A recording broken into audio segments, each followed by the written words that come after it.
గత మా సహచర మంత్రివర్యులు పెద్దలు తుమ్మల నాగేశ్వరరావు గారు మాట్లాడే ముందు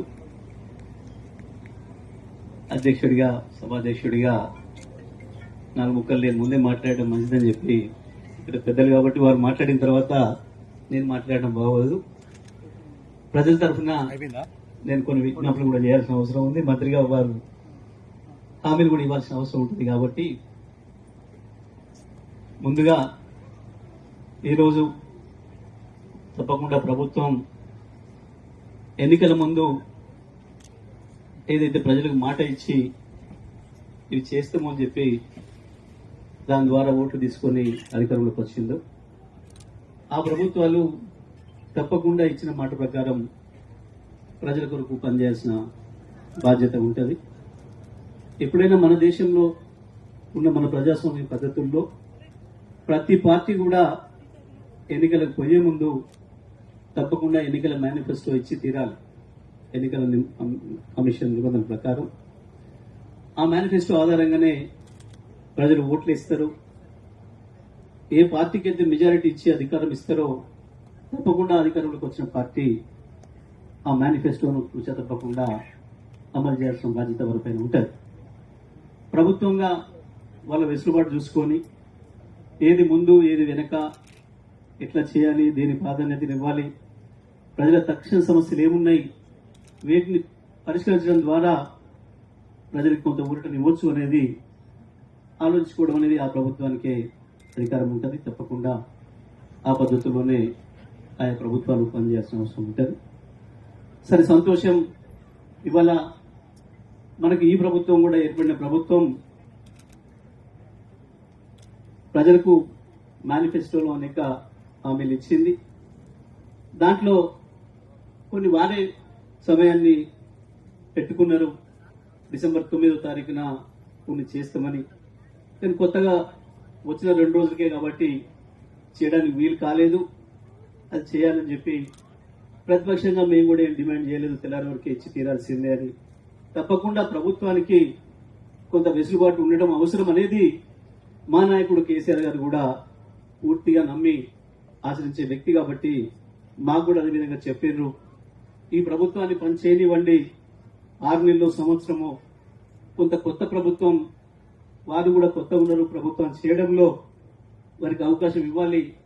ప్రజలు కూడా ఆలోచిస్తారు, ప్రభుత్వానికి అవకాశం ఇవ్వాలి కదా అని చెప్పి ఆ పద్ధతిలోనే అవకాశం ఇవ్వాలని చెప్పి భావించి ప్రతిపక్షంగా మేము కూడా నిర్మాణాత్మకంగా ఉండాలని చెప్పి ఉన్నాం. 6 నెలలైంది, సంవత్సరం కూడా మేము ఎక్కడ కూడా పార్టీగా ఇది చేయాల్సిందే అని చెప్పి మేము ఎప్పుడు ఇవ్వడానికి పార్టీ కార్యక్రమాలు నిలదీసే ప్రయత్నం చేయలేదు. తప్పకుండా ప్రభుత్వానికి ఈ మాత్రం సమయం అవసరం ఊపిరి తీసుకోవడానికి వారు ఇప్పుడు కొన్ని కార్యక్రమాలని ప్రారంభించారు. ప్రజలకు ఉపయోగపడే సంతోషం చేయాలి. ఇచ్చిన మాట ప్రకారం ఎవరెవరికైతే హామీలు ఇచ్చిండ్రో ఆ హామీలన్నీ కూడా ఈ ప్రభుత్వం నెరవేర్చాలని చెప్పి నేను కోరుకుంటున్నా, నేను ఆశిస్తా ఉన్నా. తప్పకుండా ఆ రకంగా జరగాలి.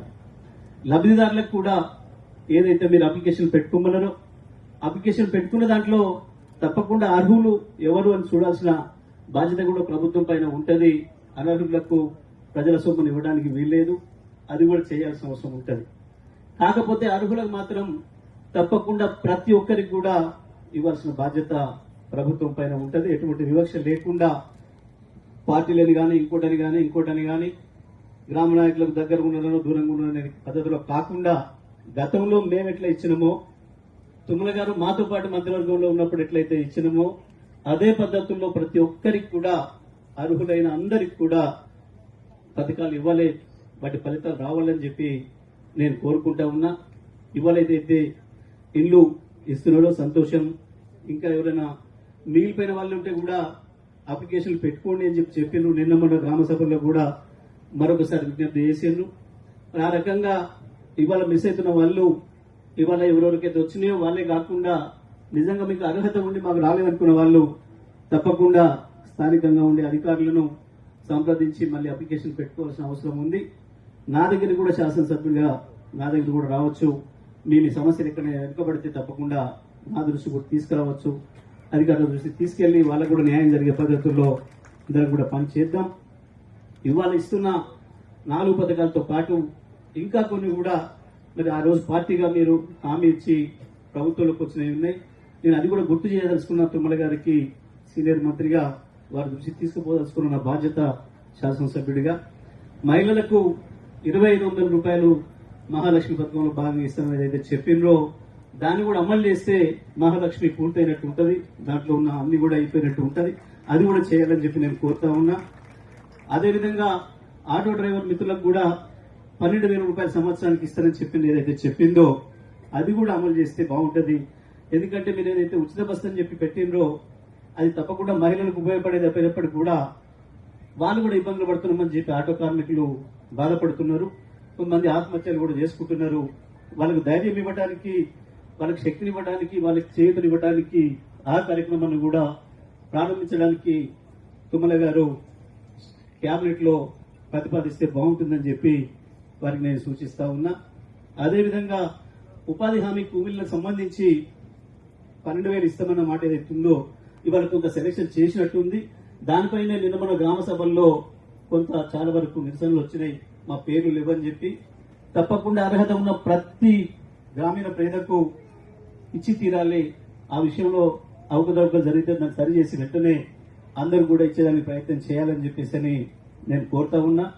అదేవిధంగా యువకులకు సంబంధించి కూడా ఏమైతే హామీ ఇచ్చిందో ఈ సంవత్సరం లోపల 2 లక్షల ఉద్యోగాలు అనేది ఏదైతే ఉందో సరే అది మేము ఇచ్చిన నోటిఫికేషన్లు పూర్తి చేసి 55,000 ఇచ్చిండ్రు. మిగతా కూడా వెంటనే నోటిఫికేషన్స్ ఇచ్చి ఆ యువతకు కూడా ధైర్యం ఇవ్వాలి, వాళ్ళు కూడా ఆత్మవిశ్వాసంతో ముందుకు పోయేటట్లుగా పనిచేయాలని చెప్పి కూడా నేను కోరుతా ఉన్నా. అదేవిధంగా ఇంకా ఇతర హామీలు కూడా ఏమేమైతే ఇచ్చిందో ప్రభుత్వం విద్యార్థులకు ఇచ్చిన హామీలు కావచ్చు, యువకులకు ఇచ్చినవి కావచ్చు, రైతులకు ఇచ్చినవి కూడా పూర్తి చేయాలని చెప్పి నేను కోరుతా ఉన్నా. మిగతా అన్ని కార్యక్రమాలను కూడా ప్రభుత్వం వెంటనే పరిగణన తీసుకొని ఏ వర్గమైతే భయపడుతుందో, ఏ వర్గమైతే భవిష్యత్తు లేదని కొన్ని సందర్భాల్లో బలహీనతలకు లోనై ఆత్మహత్యలు చేసుకునే పరిస్థితి ఉందో వాళ్ళకి ధైర్యం ఇచ్చే విధంగా ప్రత్యేకించి వ్యవసాయ శాఖ మంత్రిగా, సీనియర్ మంత్రిగా మీకు గత ప్రభుత్వాల్లో చాలా ప్రభుత్వాల్లో పనిచేసిన అనుభవం ఉంది కాబట్టి మీ అనుభవాన్నంతా వినియోగించుకొని ఈ ప్రభుత్వానికి కూడా ఒక గైడెన్స్ ఇస్తూ ప్రజలకు ఊరటమివ్వడం, ప్రజలకు ధైర్యం ఇవ్వడం అనేది ప్రభుత్వం యొక్క మొదటి కర్తవ్యం కాబట్టి ఆ కర్తవ్యాన్ని నెరవేర్చడంలో తుమ్మల గారు ముందుండాలని చెప్పి కోరుకుంటూ మరి ఈ రోజు ఏదైతే లబ్ధి పొందిన లబ్ధిదారులు అందరూ వచ్చిండ్రో వీరందరూ కూడా శుభాకాంక్షలు తెలియజేస్తూ వాస్తవానికి 15,000 ఇస్తామని అందరూ రైతు బంధు గాని రైతు భరోసా సరే ఏ కారణాల చేతలో 12,000కు తగ్గించి ఇస్తున్నారు. మరి భవిష్యత్తులోనైనా 15,000కు పెంచుతారని చెప్పి నేను ఆశిస్తున్నా. తప్పకుండా అనుకున్న మాట ప్రకారం వాళ్ళకి ఆ 3,000 కూడా పెంచి 15,000 చేయాలని చెప్పి నేను ఆశిస్తున్నా. తప్పకుండా ఎందుకంటే ఇచ్చిన మాట నిర్వహిస్తున్నప్పుడు సగం చేసి మన పేరు మీద తెచ్చుకోవాలా, చేసేదో మొత్తం చేస్తే బాగుంటుందని చెప్పి నేను కోరుకుంటున్నా. అదేవిధంగా ఇంకొక ప్రత్యేకమైన విషయం ఏదైతే కాళేశ్వరం ద్వారా సూర్యాపేట జిల్లాకు నీళ్లు తీసుకొచ్చి తుంగతుర్తి, సూర్యాపేట, కొంత కోదాడ ప్రాంతాన్ని సస్యశ్యామలం చేసి 8 పంటలకు వరుసగా మేము నీళ్లు ఇచ్చినామో అది కొనసాగించాలి.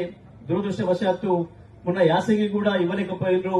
దాంతో కొంత ఇబ్బంది అయింది. కొన్ని పెట్టిన పొలాలు ఎండిపోయినాయి.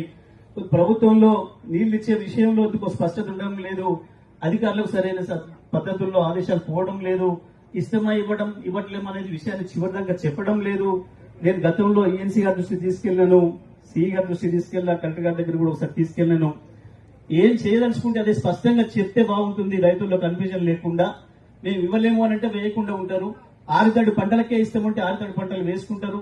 రైతులు ఎడ్యుకేట్ చేయాల్సిన అవసరం ఉంది. మనకుండే ఇబ్బందులు, ప్రభుత్వానికి ఏదైనా ఇబ్బంది ఉంటే ఆ ఇబ్బందులు తెలియజేసి రైతుల్ని ముందే మనం జాగ్రత్త చేయాలి తప్ప పెట్టుబడి పెట్టి నష్టపోయే పరిస్థితిని ప్రభుత్వంగా మనం కల్పించవద్దు అని చెప్పి నేను విజ్ఞప్తి చేస్తా